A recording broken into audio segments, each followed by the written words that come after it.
Welcome to Surrender School. At Surrender School, we recover. Our mission is to share 12-step and other supportive recovery solutions with those who want a healthy relationship with food. We are not an official 12-step meeting, but we do try to adhere to the spirit of the traditions. If Surrender School has helped your recovery in any way, please consider donating to help defray our Zoom and website hosting costs and the costs we're going to start incurring as we get ready for our retreat next year. You can find the yellow button at the bottom of the landing page on our website. Okay. Let's take a moment to kind of come into the room. Take a couple of deep breaths.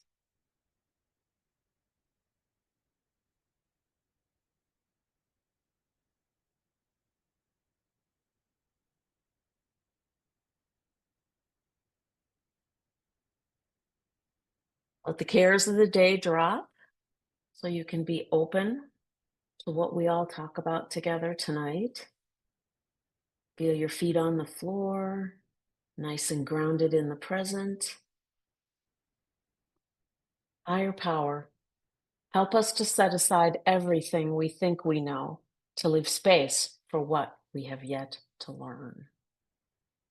Okay. One of the most fundamental issues for all human beings is to know that they are useful. Alan Berger says, and I love this, we seek purpose the way plants seek the sun. Hannah Sanesh tells us, quote, one needs something to believe in, something for which one can have wholehearted enthusiasm. One needs to feel that one's life has meaning, that one is needed in the world, close quote.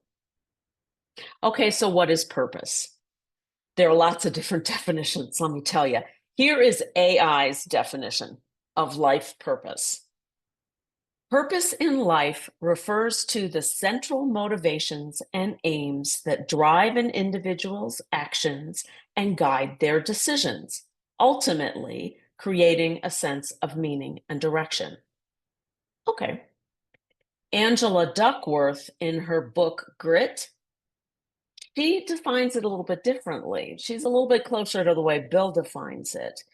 She defines purpose as the intention to contribute to the well-being of others. So her definition is about helping others. And the AI definition could be that, but it also could be just for you. I simplify it down to this. It's what inspires me to get out of bed in the morning. It's my reason for being. There are other ways to look at purpose, such as having a calling. Anything can be a calling. It's all in how you approach it. The idea of a calling is a task set for you by your higher power. Your calling is both meaningful to you and important to the world beyond yourself. David Brooks, in his really excellent book, The Road to Character, he tells us you don't ask, what do I want from life? You ask, what does life want from me? What are my circumstances calling me to do? He says that we are summoned by life to our calling. I like that one. I like that one a lot. Frank Beckner puts it this way. At what points do my talents and deep gladness meet the world's deep need? So our purpose is found at the intersection of what we love to do and what the world needs most right now. So Alan Berger, in his book, Emotional Sobriety, had a whole chapter on purpose. And he says, that in order to live our lives with a purpose greater than ourselves, we must find our gifts and cultivate them and then give them away. And to me, that sounds like the hero's journey right off the top. I'm going to say that again. He says that in order to live our lives with a purpose greater than ourselves, we must find our gifts, cultivate them, and then give them away. He goes on to say that there is a peace and serenity about us when we find our purpose and pursue it with our whole hearts. Purpose gets us out of our self-centered trance. I love that statement. Purpose gets us out of our self-centered trance. I think sometimes our focus in program is a self-centered trance. It can be. We become something we already are. This is an interesting point. We don't have to become something we're not in order to fulfill our purpose. It's what we already are. When our addiction is held in remission, we have the ability to step into who we are and live our purpose. We follow abstinence and purpose wherever they take us.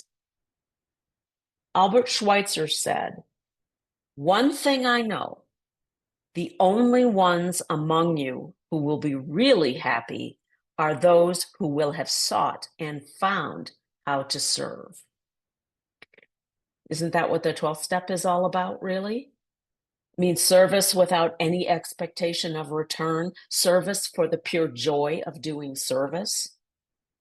Remember, Bill W. called this whole thing the healing circuit for addicts. When giving love is our purpose, we begin to feel our higher power's love for us. Research suggests that a strong sense of purpose can positively impact mental and emotional health. It promotes resilience. We don't get knocked over by obstacles or challenges as much when we have a deep, steady purpose. If we're just sort of floating along, then any little obstacle has the ability to knock us right over. But when we have purpose, we have more resilience. We have the ability to withstand that kind of thing more. William Damon, in his book Noble Purpose, tells us that the paradox is that hard and often thankless effort in service of a noble purpose with little thought of personal gain is a surer path to happiness than the eager pursuit of happiness for its own sake. Chasing happiness will not get you there.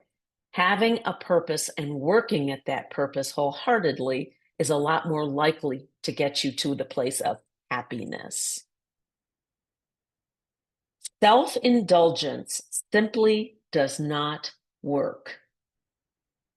And you know what? Food addicts know that better than anybody else. When we try and reward ourselves with food, or try and celebrate with food, or any of that kind of stuff because it makes us happy and feels good and all of that, and we all wind up feeling like crap after. So the short-sighted, single-minded pursuit of happiness and comfort by itself turns out to be not a very rewarding path. That's what he's saying. He explains that a noble purpose doesn't have to be big, dramatic, and daring. It can be, but it doesn't have to be. It can also be found in the day-to-day fabric of our ordinary world. I used to say that I wanted a spirituality that worked for me, not only on the meditation cushion, but in every freaking day life. I want to be able to find the divine, I don't even know what else to call it, source, whatever, in everyday life. That's what I wanted. And that's what he's talking about here. he says, dedicating yourself to a noble purpose not only is beneficial for the world that needs your gifts, it is also essential to your own mental and spiritual health. Now, he gives us 9 tips. I love people that number things. He gives us 9 tips on how to cultivate purpose in our lives. Number 1, it is never too early or too late to begin a life of purpose. The second tip is purpose is typically found in places that are familiar to you within your day-to-day life. What are the proximate needs around you? I mean, there is, sometimes as I'm blow drying my hair, I think about, solving all the world's problems as I'm having this conversation with myself. And what I really need to do is focus in my little corner of the world, because that's really where I can make an impact. Number 3, his third tip is look around for purpose exemplars, examples of people who are living with real enthusiastic purpose. He says they can mentor you in how to live your purpose. Number 4, when possible, get support from like-minded individuals. I think 12-step stuff is like perfect for that. We're all searching for being able to live our lives happily without our substance. We are all on the same spiritual path, even though the particulars are different. Our basic spiritual path is the same. 5, be prepared for occasional disillusionment. Expect it and plan for it. And when you bump up against it, particularly when you bump up against despair, resist it. 6, stay humble. When passion for a noble purpose turns into self-righteousness, we lose our capacity to learn from our mistakes, or, quite frankly, to even notice that we're making mistakes. 7, be sure that your purpose stays noble by paying attention to the means you are using to fulfill your purpose. Never let the end justify the means.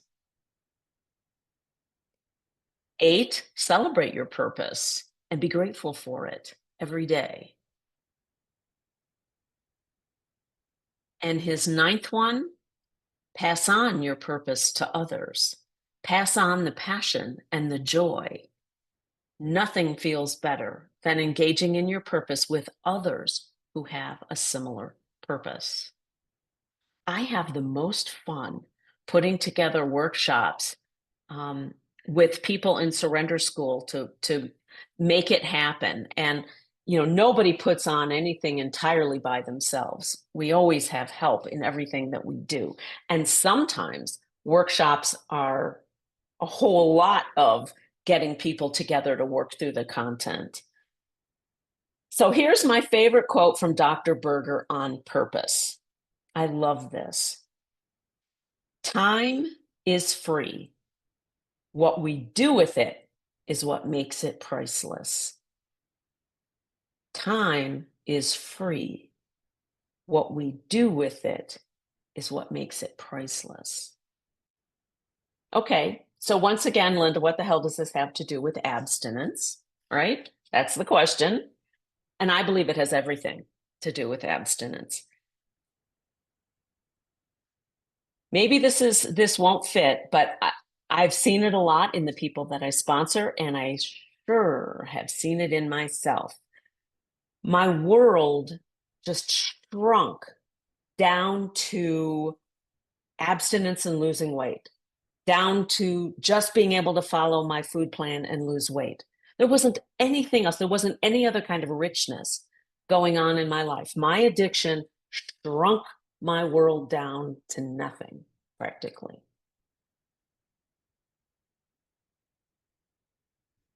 It makes it so that really our only purpose is to follow our food plan and to lose weight. Like that's like the driving motivation of every day. Now, purpose is what makes our recovery journey worthwhile. We aren't just doing this incredibly hard work to fit into size 6 jeans. We are doing the incredibly hard work of getting and staying abstinent so that we can be, as the big book says, of maximum use to our higher power and the fellows about us.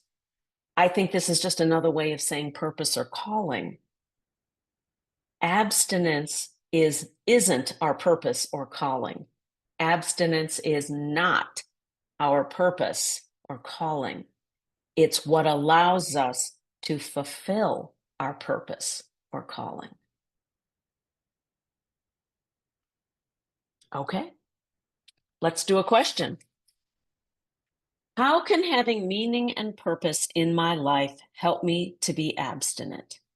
Do I have any ideas as to what my purpose or calling even is? All right, I'll set a timer and I'll see you on the other side. Thanks for recovering with us.